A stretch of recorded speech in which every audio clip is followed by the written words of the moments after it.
बिस्मिल्लाहिर्रहमानिर्रहीम। अस्सलाम वालेकुम। मैं हूँ मेरा यूट्यूब चैनल और फेसबुक पेज। नाज़रीन, कराची शाह फैसल कॉलोनी आज़ाद के साथ यहाँ पर एक बड़ा ही अफसोसनाक वाक़या पेश आया। इस वाक़ये में एक नौजवान लड़की जिसकी उम्र 22 से 23 साल बताई जा रही है, 6 माह की हामला थी। इस लड़की के साथ एक बड़ा ही खौफनाक वाक़या पेश आता है। आधी रात को इस लड़की के बाप को फ़ोन आता है हमसायों का। हमसाए फ़ोन करके इसके बाप को बताते हैं कि जल्दी कीजिए, आपकी बेटी के घर से चीखों की आवाज़ आ रही है। इसके वालिद जो है ये फ़ौरन ही वहाँ पर पहुँचते हैं, लेकिन जब वहाँ पर पहुँचते हैं तो क़यामत ख़ेज़ मंज़र उनका मुंतज़िर होता है। उनकी बेटी ज़मीन पर पड़ी होती है, मुँह से झाग निकल रहा होता है और पता लगता है कि वो अब इस दुनिया में नहीं रही। लेकर उसे फ़ौरन हॉस्पिटल दौड़ते हैं कि शायद कोई ज़िंदगी की रमक अंदर मौजूद हो, लेकिन हॉस्पिटल पहुँचने पर भी डॉक्टर बताते हैं कि ये अब ज़िंदा नहीं रही। साथ में वो ये भी कह देते हैं कि इसकी मौत ज़हर खुरानी की वजह से हुई है। वाक़या देखकर ऐसे लगता है कि जैसे इसने खुदकुशी की है। तदफ़ीन कर दी जाती है, लेकिन 2 दिन के बाद बेटी की माँ जो है रोते हुए बाप से पूछती है कि उस दिन आपको फ़ोन करके हमसायों ने बताया क्या था? तो वालिद जो पहले ही बहुत दुःख में था, तकलीफ़ में था, वो कहता है कि उन्होंने मुझे कहा था कि आपके घर से आपकी बेटी की बहुत चीखने की आवाज़ आ रही है, जल्दी करें। ये बात कहते-कहते वो भी एकदम चौंक कर इस बच्ची की माँ को देखने लगता है और कहता है कि मुझे उस वक़्त तो ख़याल ना गया, मैं तो परेशान हो गया उसको देखकर, लेकिन अब मेरे ज़हन में आ रहा है कि इस बच्ची के साथ कुछ तो हुआ है। इसकी माँ कहती है, मैंने आपको बताया कि के जिस्म पर जगह-जगह नीलो निशान थे जब मैंने उसको गुस्ल दिया। मैंने सोचा, मुझे जो नहलाने वाली औरत थी उसने कहा था कि ये तो औरतों के निशान पड़ जाते हैं, विटामिन की कमी होती है, कुछ इस तरह होता है। लेकिन अब मुझे लगता है कि मामला इतना सादा नहीं। दोनों उठते हैं, थाने जाते हैं, रिपोर्ट कराते हैं, कब्र कुशाई के लिए दरख्वास्त देते हैं, लेकिन जिनके खिलाफ रिपोर्ट कराते हैं वो पहले ही ज़मानत कबल अज़ गिरफ़्तारी ले लेते हैं। अब ज़रा मैं आपको वाक़या बताती हूँ कि ये अनूशे कौन है। अनूशे के साथ दरअसल हुआ क्या? अनूशे के वालिदैन, जिसका नाम वालिद का काशिफ़ हुसैन और वालिदा इरम, इन दोनों के 3 बच्चे होते हैं, जिनमें 1 बेटा और 2 बेटियाँ होती हैं। अ, काशिफ़ और इरम के दरमियान बन नहीं पाती और बात तलाक पर ख़त्म हो जाती है। अलग हो जाते हैं, इरम बच्चे लेकर अलग हो जाती है और काशिफ़ जो है वो अपनी अलग ज़िंदगी आगाज़ कर देता है, उसकी भी एक और शादी हो जाती है। अब ऐसे में इरम की जहाँ बड़ी बेटी है उसकी शादी हो गई होती है, लेकिन जो छोटी बेटी है वो अभी छोटी होती है। जब वो 19 साल की होती है, उसकी माँ उसके लिए रिश्ते देखना शुरू करती है, तो वो अपनी माँ से कहती है कि आप मेरे लिए रिश्ते ना देखें, मुझे चाचा का बेटा जो है वो बहुत पसंद है। माँ उसे कहती है कि बेटा, मेरी तुम्हारे बाप से अलहदगी हो चुकी है, तलाक हो गई है, उसी के ख़ानदान में जाना चाहती हो, जिस शख्स से मेरी ना बनी वो तुम्हें कहाँ खुश रखेंगे। लेकिन वो ज़िद करती है कि अम्मी, मैं बचपन से ही उसे पसंद करती हूँ।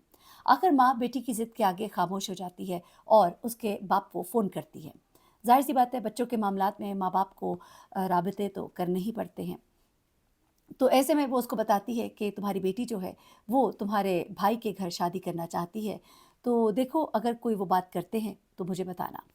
इसका भाई जो है वो इसी दौरान में इसके वालिद जो है अपने भाई को फ़ोन करते हैं और उसे कहते हैं कि कोई बच्चों का मुझे लगता है कि आपस में इरादा है, तुम्हारी कोई सोच ऐसी है। तो वो बड़ा खुश होता है और कहता है कि क्यों नहीं भाईजान, आपकी बेटी के यहाँ अगर आपकी बेटी मेरे घर आ जाएगी तो मुझे इससे बहुत खुशी होगी।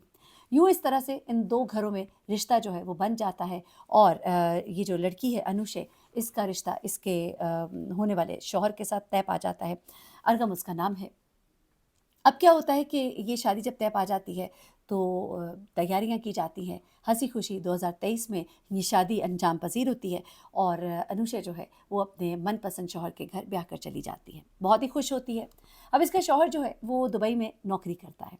अभी सिर्फ 26 दिन वो यहाँ पर रहता है, 26 दिन की छुट्टी मिलती है और उसके बाद वो अनुषा को रोता हुआ छोड़कर दुबई चला जाता है। अनुषा उसके बगैर बड़ी गमगीन होती है।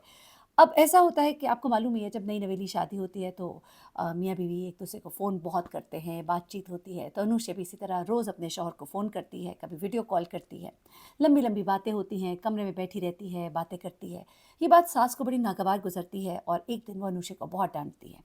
अनुषा कहती है कि मैं अपने शौहर से ही तो बात कर रही हूँ, लेकिन वो इसको बहुत सख्ती करती है।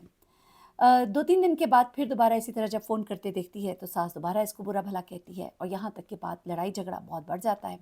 अनुषा बहुत रोती है और अपने कमरे में चली जाती है। अगले दिन जब वो उसकी सास कमरे को आती है उसको बुलाने के लिए, तो देखती है अनुषा फिर अपने शौहर से बातें कर रही है।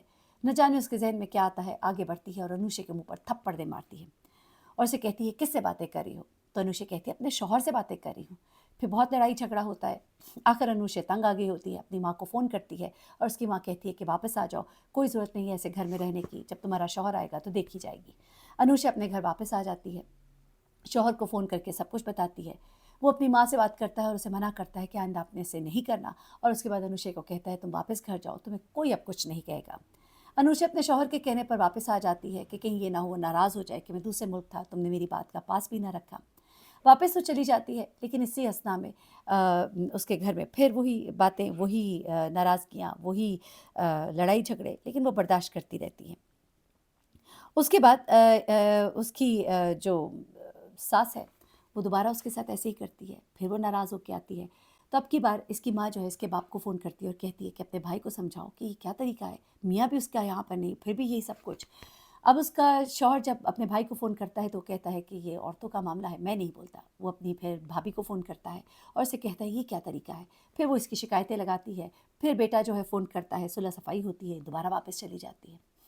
अब ऐसा होता है कि ये लड़का जो दुबई में होता है, इसके ऊपर मनशियात का केस हो जाता है।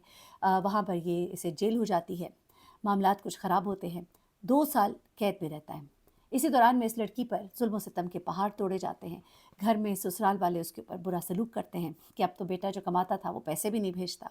मारा-पीटा जाता है और फिर ये वापस अपनी माँ के घर आ जाती है। वहाँ 2 साल बाद जब वो उसे रिहाई होती है, अपने घर वापस आता है, पाकिस्तान आता है, अपनी माँ के पास जाता है।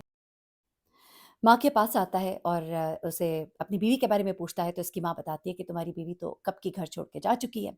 फिर वो फ़ौरन अपने ससुराल जाता है, वहाँ पे अपनी बीवी को मिलता है, दोनों एक-दूसरे को देखकर बड़े खुश होते हैं और उसे मनाता है कि चलो वापस चलें। वो कहती है कि तुम्हारी माँ ने मुझ पे बड़ा ज़ुल्म किया, पर वो कहता है लेकिन अब मैं आ गया हूँ, अब तो मेरे साथ चलो।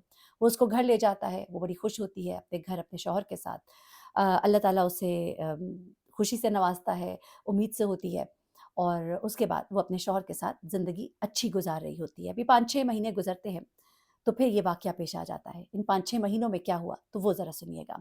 इन 5-6 महीनों में जहाँ ये लड़की घर वापस आती है, तो उसे पता लगता है कि उसका शौहर नशे का आदी हो गया है। दुबई में रहते हुए जहाँ वो मनशियात के कामों में पड़ा हुआ था, वहीं से उसे ये लत पड़ती है।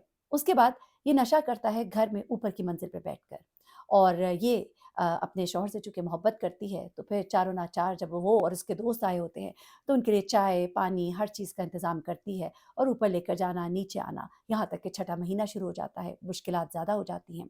ऊपर से वो उसकी इन आदतों की वजह से तंग भी हुई होती है, खर्चे की भी तंगी होना शुरू हो गई होती है। तो यहाँ पर वो अपने शौहर से अब इस बात पर नाराज़गी का इज़हार करती है।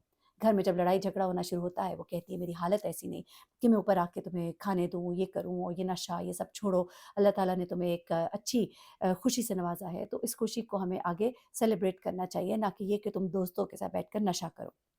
इस बात पे खूब लड़ाई-झगड़ा होता है, खूब इसको मारते हैं। मार-पीट खाकर आखिरकार रो-रो कर अपनी माँ को फ़ोन करती है और इसकी माँ जो है, वो अपनी बेटी की हालत देखकर तड़प उठती है, उसको घर ले आती है कि इस हालत में भी उसके शौहर ने, उसके घरवालों ने उसके ऊपर ये ज़ुल्म किया। सास-ससुर खड़े होकर देखते रहे और वो मारता-पीटता रहा। अब वो घर आ गई होती है, अभी थोड़ा टाइम ही गुज़रता है, तो शौहर आता है, मनाता है, माफ़िया माँगता है और ले जाता है। आखिर जब ये अपने घर चली जाती है, तो उस दिन रात को इसके बाप को ये फ़ोन आता है और फिर वो जब वहाँ जाता है, तो बेटी जो है ज़मीन पर पड़ी होती है। 1 नहीं 2-2 कत्ल होते हैं। बच्चा जो है वो भी मर गया, माँ भी मर गई। अब यहाँ पर जब इसकी माँ इससे पूछती है, तो इसके बाप को ख़्याल आता है कि वाक़ईतन मेरी बेटी जो है, इसको मरने से पहले तो मुझे हमसायों ने फ़ोन किया था। वो चीख रही थी, चिल्ला रही थी। तो उसकी माँ कहती है यकीनन उसको मारा गया और फिर उसको ज़बरदस्ती ज़हर पिलाया गया। इस बात का उनको शक गुज़रा, पुलिस में रिपोर्ट कराई। ये लोग जो है इन्होंने ज़मानत का बदला गिरफ़्तारी करा ली, केस अभी चल रहा है, देखिए अभी क्या होता है इसमें। लेकिन ज़ालिम को ज़रूर उसके ज़ुल्म की सज़ा मिलनी चाहिए। औरत लोग अपनी बेटियों को ब्याह कर भेजते हैं, बार-बार मार खाती हैं, बार-बार वापस आती हैं। पता नहीं किस दिल के साथ दोबारा उनको वापस भेज देते हैं। न जाने इन माँ-बाप को नींद कैसे आती होगी कि जब भी फ़ोन आता होगा तो डर जाते होंगे कि खुदा न ख़ास्ता उस घर में कुछ हो तो नहीं गया। बस मैं इस पे तो इतना ही कहूँगी कि जब आप देखें कि कोई इतना अब्यूज़िव है, तो इस अब्यूज़िव रिलेशनशिप में बार-बार अपनी बेटी को ना धकेलें, वरना अंजाम वही होता है जो इस बच्ची का हुआ। अपना बहुत ख़्याल रखिएगा, दुआ में याद रखिएगा। अल्लाह हाफ़िज़।